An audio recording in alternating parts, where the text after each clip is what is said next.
پتہ چل گیا انڈے میں سے چوزا نکلتا ہے اور چوزا اتنے عرصے کے لیے انڈے کو آپ گرمائش میں رکھتے ہیں 22 دن کے لیے مرغی کے نیچے یا کسی مشین میں. تو اس انفارمیشن نے چوزے کو پیدا نہیں کیا بلکہ یہ چوزے کے پیدا ہونے کے بارے میں انفارمیشن ہے. آپ اس کے اندر مزید چلے جائیں, جتنا ڈیپ ڈگ کرتے جائیں, الٹیمیٹلی آپ کی ایک انفارمیشن ایڈ ہوگی. یہ نہیں ہوگا کہ آپ کو یہ پتا چل جائے کہ اس نے پیدا کیا. وہ تو مرغی کو خود نہیں پتا جو پیدا کرنے والی ہے, کروکوڈائل کو, ایلیفینٹ کو یہ پتہ ہی نہیں میرے اندر کیا کیا کوالٹیز ہیں.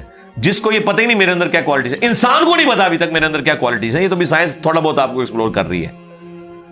تو کریٹر تو ہم ان کوالٹیز کے ہے ہی نہیں ہے. اور پھر پیچھے ایک برین اس اعتبار سے ہے کہ وہ ایک آرگنائز طریقے سے, اور یہ بھی چیز ڈیفینیٹلی فیزیبلٹی کے تحت آپ سمجھیں میتھمیٹکس میں اسٹیبلش ہو چکی ہے کہ یہ پورے ایک آرگنائز طریقے سے جو چیز چل رہی ہوتی ہے اس کے پیچھے ایک برین ضرور ہوتا ہے.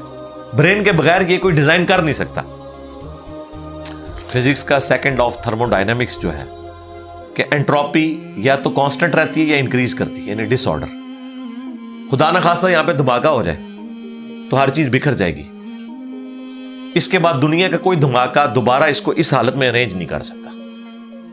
اس کو کہتے ہیں انٹروپی, کہ کہیں پہ بگاڑ آتا ہے تو وہ بڑھتا ہے. یہ ہو سکتا ہے کہ مزید آپ لوگ لائیں تو یہ بگاڑ اور بڑھتا جائے, یا جتنا ہے اتنا ہی رہے, واپس آرگنائز نہیں ہو سکتا جب تک کہ دوبارہ سے انٹروین کر کے آپ یہ کرنا. جس طرح وہ زیارت میں انہوں نے محمد علی جناح کے وہ سارے وہ میوزیم تباہ کر دیا تھا دہشت گردوں نے, تو دوبارہ سے انہوں نے بنایا ہے.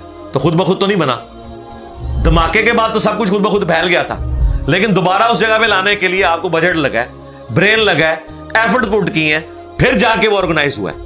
تو اس کا مطلب ہے آرڈر بنانے کے لیے برین چاہیے ہوتا ہے, ڈس آرڈر کے لیے کوئی مسئلہ نہیں. اور ڈس آرڈر کے بعد دوبارہ آرڈر بن جائے اس کے لیے برین چاہیے.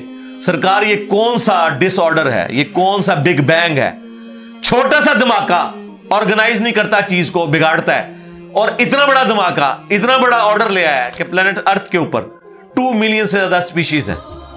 ایک ایک سپیشی کے اوپر آپ زندگی گزاریں, آپ صرف اس کی عادتیں ہی نہیں بتا سکتے کیا ہیں. یہ تو چھوڑ دیں کہ یہ بنی کیسی ہے. تو یہ تو ایک نہ ختم ہونے والا سلسلہ ہے. تو یہ برین تو اسٹیبلش ہے.